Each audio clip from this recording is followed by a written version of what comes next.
So my kids started taking Taekwondo classes several weeks ago. It's something that we've been meaning to do for a little while because they're kind of homebodies, they're a little clumsy, and they're not very athletic, and they'd much rather stare at their screens and play their video games. Well, that wasn't going to fly with me or my wife, so we put them in Taekwondo class. Now let me tell you, that first class was a disaster. Even though it was a beginner's class, my kids were struggling to understand the commands and the moves, and at one point, they just started copying what everyone else was doing. So they were always just a couple seconds behind everyone else. But eventually, I think they got it. Even though they didn't know much of what they were doing, they were pretty much faking it until they were making it. And by doing so, they survived their very first class. Even though they weren't really enjoying it very much, being a couple steps behind everyone and whatnot. Now, I remember when I first started my career in wedding photography, I didn't know what the hell I was doing either. Now, it's arguable that I still don't know what the hell I'm doing now either. But I will humbly admit that I still definitely know more now than I did 12, 13 years ago. Now, that being said, when you don't know what you're supposed to be doing in any strange new environment, you just do what most human beings would do in any strange new environment. You copy whatever it is that others are doing. It doesn't matter if you're at a party where you don't know anyone. Doesn't matter if you're in a foreign country. Doesn't matter if you're in Taekwondo class. You just do what everyone else is doing and hope for the best, right? So we copy others sometimes not only because we don't know what the hell we're supposed to be doing, but because we don't want to look like an idiot. We do it because we want to fit in, because we want others to show us the ropes until we get the hang of it. We do this when we're running our own businesses for the first time and we're trying to figure out all this stuff out, Googling this and Googling that and copying this and copying that.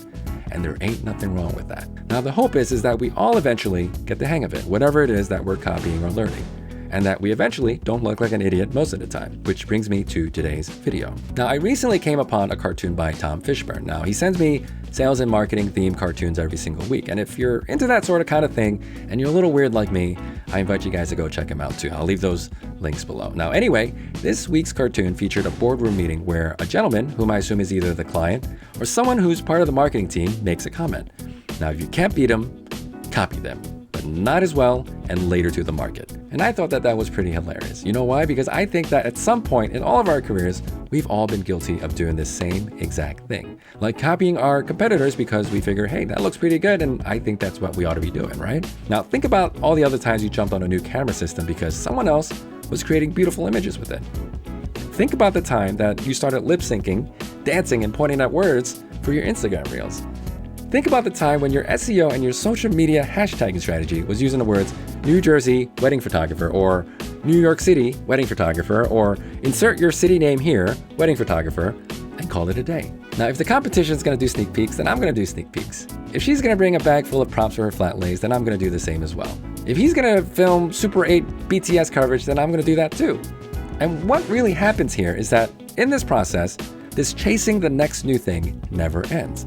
And I can tell you, having done this for over 13 years, there's always new stuff that comes out. And what you're going to eventually end up with is this Frankenstein of a business marketing model that's held together haphazardly with gaffer tape where you're just chasing every new thing in order to stay relevant. Listen, you just can't go out and do stuff because other people are doing it or because you think it seems pretty cool and that others are finding success in their work when they do it.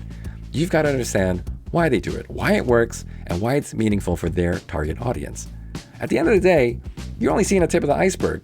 There could very well be other things that you are not seeing that's helping this person become successful. Now, don't get me wrong, you should definitely be paying attention to your customers and the marketplace as a whole because you definitely do not want that rug to be pulled out from under you. Now, I've seen these 20, 30-year veterans who eventually lost their businesses because they were not paying attention and they refused to adapt to the changing landscape around them. They refused to evolve. But here's the thing. On one hand, you don't want to be chasing every shiny new thing that comes into your orbit, right? But at the same time, you've got to pay attention to what the market is doing, or else you're going to be left behind like those 20, 30-year veterans that I talked about. So how do you find balance in that situation? What are you supposed to do? Well, I can tell you 100% it's not chasing every shiny new thing that comes your way. You see, the problem with chasing every shiny new thing is that you're already late to the game. You're already several steps behind everyone else. The problem isn't so much that you're copying your competitors or that you're late to the game. The real problem is that you didn't realize that this was a problem that your target audience needed addressing in the first place. But let's start by making a few things clear. The first thing is, there is no shame in copying, or as I like to call it, simply learning something new from others and paying attention to the market and evolving as needed. When you're copying, it's still got to be 100% something that you like. It's got to fit into your brand naturally and how you would normally do business anyway. and that you're simply incorporating this shiny new thing into your business. Don't do it because you think it's what the cool kids are doing. Don't do it because you think it's going to get you more bookings. It's got to be organic. It's got to be on brand. It's got to feel natural. If dancing on the camera, lip syncing, and pointing at words is not your thing, you can relax. You don't have to do that. It works for others because it's part of their branding as well as their audience. It doesn't have to be a part of yours. Which brings me to my next point. You have to understand who your audience is so you can understand what it is that they're looking for when they're scrolling through their feed. Chances are, if you don't want to record yourself dancing in front of a phone, chances are there's an audience out there who might not want to see that either. You've got to keep in mind that every business has a different audience, even among competitors who offer similar products and services in the same local market. They will all have different audiences. Now, these audiences are all going to have different needs, different desires, and depending on which ones you address, that will determine the kind of audience you will attract. I'll give you an example. I have 5 Chinese takeouts in my town, but I only order food from one, the one that's furthest away from me. And before DoorDash and Grubhub and all those places got really big in my town, none of them delivered, okay? Now here's the thing, all 5 of these restaurants make Chinese food, and honestly, I've only ever eaten at 2 of those places. But nevertheless, I go to the Chinese takeout that's furthest away from me, and quite possibly more expensive than the other 4. Why? Because this Chinese restaurant happens to be next to my gym, my bank, my liquor store, and even the pizzeria if my kids aren't in the mood for Chinese food, which is pretty much all the time. Nevertheless, these owners know my usual order, they know me by name, and the fact that the food tastes pretty amazing, that's just a bonus. All the reasons why I'm a regular customer at this place had very little to do with the food. At this point, I don't even care if I one day find out that they're more expensive than all these other places. My Chinese takeout place takes care of all my pain points and my desires by being conveniently located, by taking good care of me, and by not giving me food poisoning. Now listen, I've driven past some of these other Chinese places in town, and let me just say that they're just a little bit, there's a good chance I'll get food poisoning eating from these places. Now, I'll happily go out of my way and pay a little bit extra if my regular place takes care of all those pain points for me. Now, did they copy any of these other restaurants in town? No, they did not. In fact, I'm willing to bet that they don't even care what these other restaurants are doing. They're just doing their own thing, doing it their way. But with that being said, they still needed to adapt to the changing marketplace when they needed to, which is my next point. The thing is, authenticity is great and all, but you've still got a business to run. You've got to make money. This means you've got to take care of your customers in a way that they want to be taken care of. You've got to know what they want and how they want it. Back to my earlier example, my favorite Chinese restaurant did not deliver up until a few years ago, until Grubhub, DoorDash, and Uber Eats came into town. You probably realized that their phones were getting quieter and quieter, and then realized, oh shit, all my competitors are now delivering. For some customers, that convenience is a huge pain point, especially during a pandemic when folks didn't want to leave home. These folks clearly do not want to cook either. So you're going to make these folks leave the house just to get your food? So let's say you're the restaurant. Why would they order from you when they can get something else that's kind of similar for roughly the same price and have it delivered to their homes, and you don't deliver? That old business model is simply not going to work. Now, in the context of wedding photography, I can think of 2 photography studios whom I've met personally off the top of my head who've been photographing weddings for 20 plus years, and their phones just stopped ringing. The inquiries stopped coming in, and they lamented the good old days when they used to have all this equipment and they made a boatload of money, they won all these awards, and they had this huge brick and mortar store with all this equipment and all these customers and all that good stuff, right? But of course, their clients don't care about any of that stuff.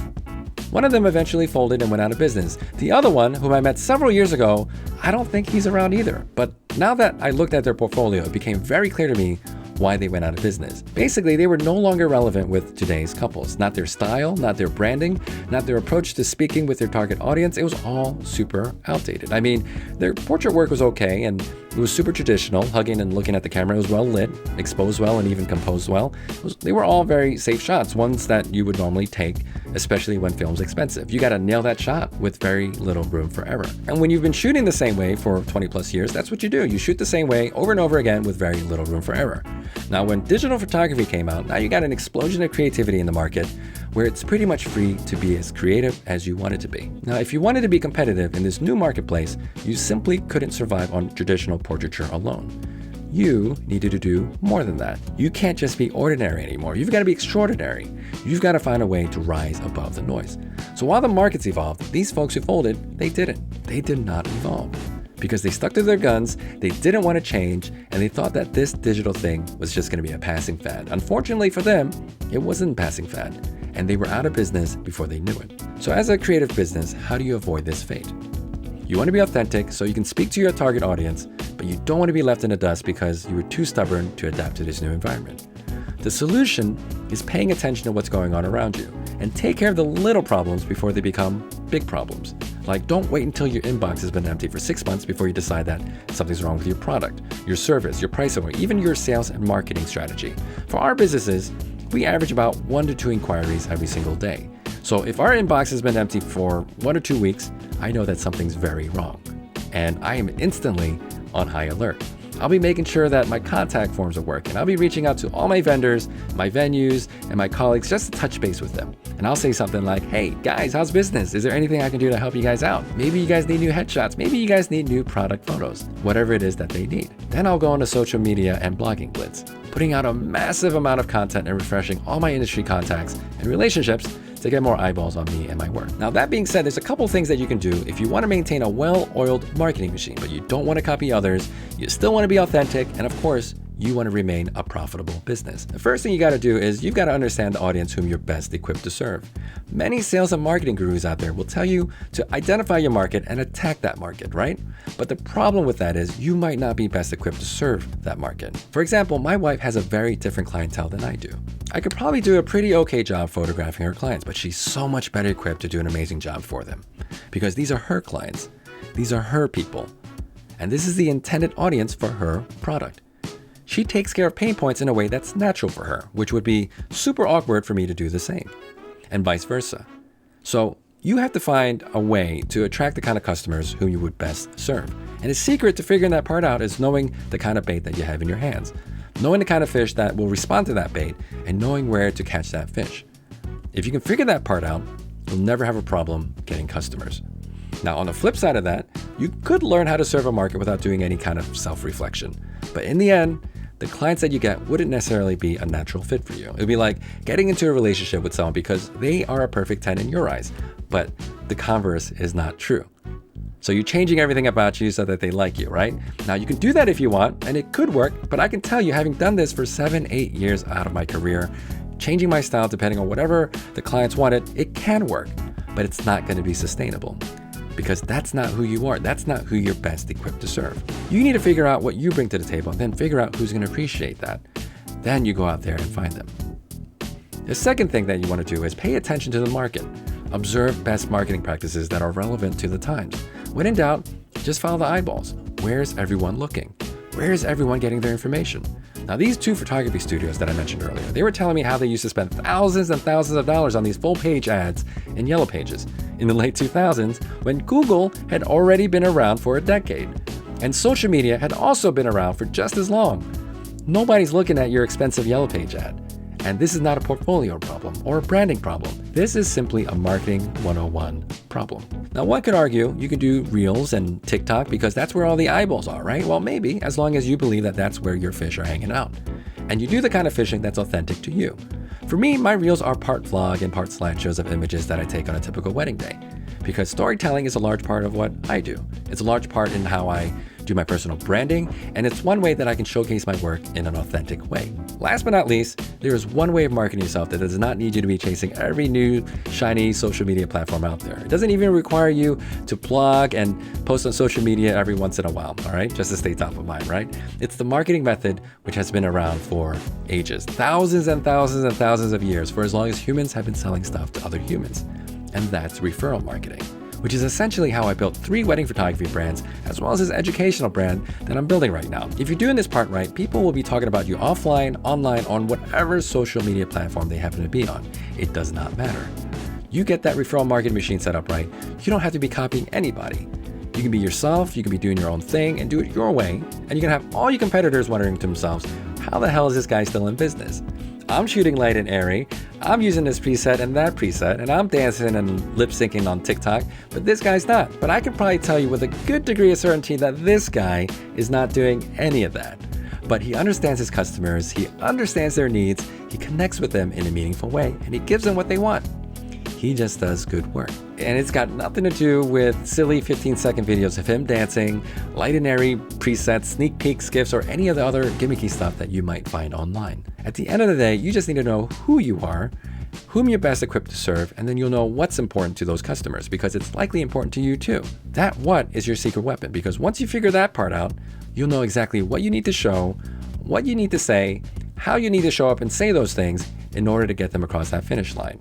If you accomplish that, you won't have to copy anyone.